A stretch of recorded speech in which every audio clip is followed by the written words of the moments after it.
¿Un diario escondido en el hueco de un árbol de hadas? Una mujer rota que cruza un océano huyendo de su duelo. Y otra, un siglo antes, que arriesga todo por proteger a quien ama. Dos vidas separadas por 100 años que se encuentran en las páginas amarillentas de un cuaderno rojo.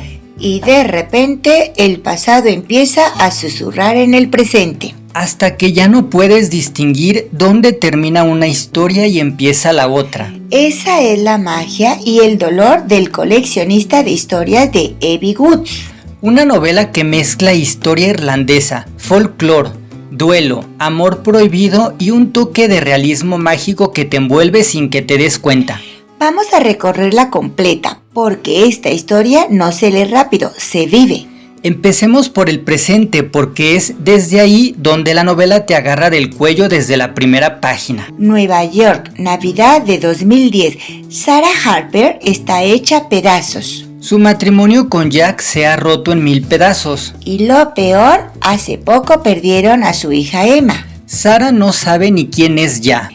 Está en el aeropuerto con un billete para Boston para pasar las fiestas con su familia, pero no siente nada. Vacío absoluto. Y entonces, en un periódico irlandés olvidado en el asiento de al lado, lee un titular que le atraviesa el pecho: el árbol de hadas que desvió una autopista. Una foto de un viejo espino en medio de una carretera, intacto, rodeado de asfalto que lo rodea como si el mundo hubiera tenido que rendirse ante él. Algo en esa imagen la sacude. No es racional. Es puro instinto. Cambia el billete en el mostrador y se sube al primer vuelo a Shannon, Irlanda. Un salto al vacío que, visto desde fuera, parece una locura. Pero la autora lo cuenta tan bien que lo sientes necesario. Sarah ha tocado fondo. No está eligiendo un destino.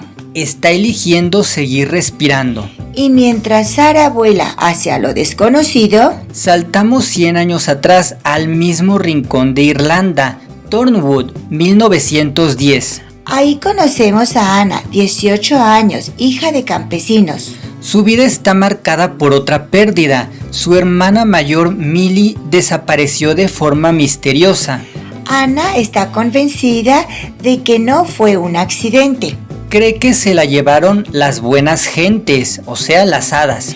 En el folclore irlandés, eso no es un cuento infantil, es una explicación real para tragedias sin sentido.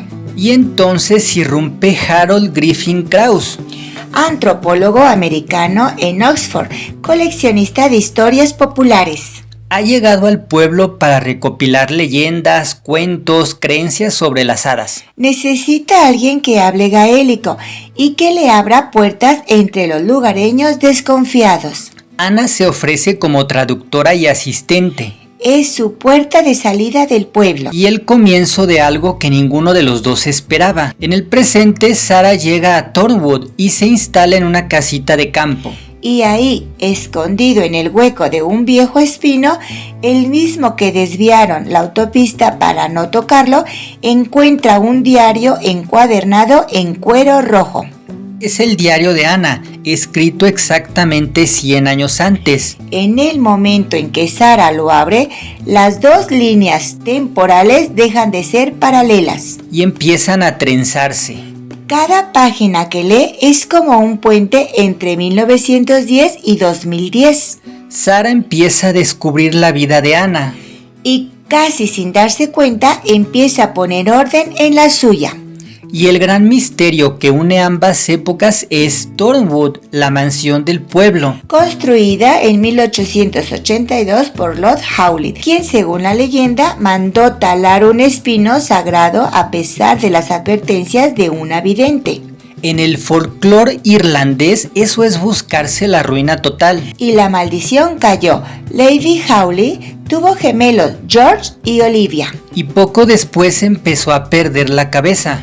Insistía en que no eran sus hijos, que las hadas los habían cambiado por impostores. La tragedia terminó con su suicidio, se tiró desde una ventana de la mansión. La autora juega de maravilla con esa historia.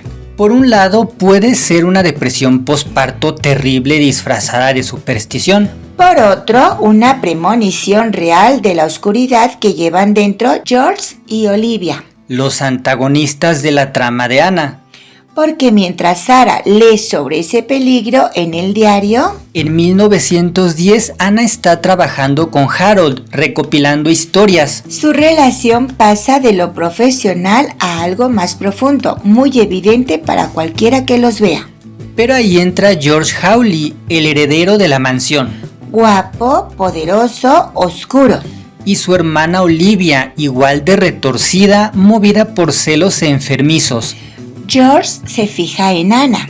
Y lo que empieza como interés se convierte en acoso. El peligro crece hasta un punto de no retorno. Una noche en el bosque, George ataca a Ana e intenta abusar de ella. Y entonces ocurre algo que parece sacado de los cuentos que Harold recopila. Un enjambre de abejas aparece de la nada. Según las leyendas locales, a veces protegen los lugares sagrados y obedecen a las hadas. Ese enjambre ataca a George. En el caos, él tropieza, cae por un terraplén y muere. La novela nos deja en esa ambigüedad perfecta. ¿Fue casualidad? ¿O fue algo más? Nunca te da la respuesta clara. Te obliga a decidir si crees en la magia. O si buscas una explicación racional que simplemente no existe. Pero las consecuencias son reales y devastadoras. Harold llega justo después, ve la escena y toma una decisión terrible. Para proteger a Ana, para que no la acusen de asesinato o peor aún, de brujería en esa época, asume la culpa. Confiesa haber matado a George Hawley. Es arrestado y se enfrenta a la horca. Ana queda destrozada. Pero su familia no se queda de brazos cruzados. Sus hermanos, con la ayuda de un rebelde local llamado Danny, organizan su fuga de la cárcel antes del juicio. Lo consiguen. Harold tiene que huir de Irlanda esa misma noche. Para siempre. Se despide de Ana con la promesa de que enviará por ella. Ambos saben que es una promesa casi imposible. Porque como fugitivo nunca podrá volver a pisar suelo irlandés. Y el final de esa historia se lo cuenta Oran a Sarah en el presente. Cerrando así el círculo. Harold cumplió su parte. Desde América le envió billetes de barco durante años. Ana tuvo la opción de irse. Pero nunca los usó. Se quedó en Irlanda con su familia y con su tierra. Con el tiempo se casó con Danny, el hombre que ayudó a escapar a Harold. Nunca volvió a ver a su coleccionista de historias. Un final agridulce, increíblemente realista. Porque no es el cuento de hadas que esperas. Es más irlandés que eso, lealtad a la tierra por encima del deseo individual. Y conocer ese final, entender el sacrificio de Ana y la complejidad de sus decisiones, es lo que le da a Sarah el empujón final que necesitaba. Hace las paces con la historia del diario. Y a través de ella, con su propio duelo, vuelve a Nueva York, pero ya no es la misma mujer que se fue. Ha recuperado su pasión por el arte, reabre su galería. Y empieza a reconstruir su vida. Y en la inauguración de la galería, aparece Oran por la puerta. No fue ella quien le envió el billete. Su aparición entonces es una sorpresa. Su último eco de esa magia o destino que ha recorrido toda la historia. El universo diciéndole que su historia también merece un final lleno de esperanza. Si tuviéramos que resumir El coleccionista de historias, diríamos que es una novela sobre el poder curativo de las narrativas. Sobre cómo el pasado nunca nos abandona del todo. Y cómo a veces la magia está precisamente en los lugares más inesperados. Incluso en el dolor más profundo. El folclore que Harold recopila no son solo cuentos para pasar el rato. Son el mecanismo que tiene una cultura para entender el mundo, para procesar la tragedia y mantener viva la esperanza. Hay una frase en la tesis de Harold que lo clava. Si perdemos nuestras historias, nos perderemos también a nosotros mismos. Y antes de cerrar, una pregunta. ¿Qué historia familiar o personal tienes guardada que quizás merezca ser rescatada? ¿Crees en la magia de los árboles de hadas o piensas que todo tiene una explicación racional? ¿Te gustaría que Sara y Orán tuvieran un final más cerrado o te gusta esa apertura llena de esperanza? Comenta abajo, suscríbete a Te Resumimos Libros y comparte con quien necesite recordar que las historias pueden sanar. Porque a veces el pasado solo necesita que alguien lo lea para volver a vivir.